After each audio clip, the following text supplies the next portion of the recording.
তারপর তো বাকিটা ইতিহাস।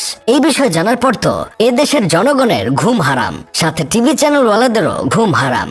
সাংবাদিকরা তাকে খুঁজে বের করে তার গ্রামে চলে গেলেন তার ইন্টারভিউ নেওয়ার জন্য। তারা তুলে ধরলো বিল্লাল ঠিক কিভাবে একজন হোটেল বয় থেকে কন্টেন্ট ক্রিয়েটর হয়ে উঠলেন আর লাখ লাখ টাকার মালিক হলেন। তারপর থেকে তো ফেসবুকে আর ঢোকা যাচ্ছে না। সবাই এখন ক্যামেরা আর মাইক্রোফোন হাতে নিয়ে হোয়াটসঅ্যাপ বিল্লালকে কপি করে কন্টেন্ট বানানো শুরু করে দিচ্ছে। আরো কয়েকজন তো ডিরেক্ট বিল্লালের ভিডিও কপি করে আপলোড করছে, সেখানে বিল্লাল গিয়ে কপিরাইট স্ট্রাইক মেরে দিচ্ছে। এটা নিয়ে সেই লোক আবার ভিডিও বানিয়ে বলতেছে, বিলাল ভাই আপনি অনেক হিংসুটে, আমার ভালো আপনি সহ্য করতে পারলেন না। এই হলো অবস্থা। আসলে বাঙালিকে কখনো সফলতার গল্প বলতে হয় না। যদি বাঙালি জানতে পারে যে হাগু করে ভিডিও বানালে ভাইরাল হওয়া যায়, তাহলে পরের দিনই এদেশে হাজার হাজার হাগু ক্রিয়েটর বের হয়ে যাবে।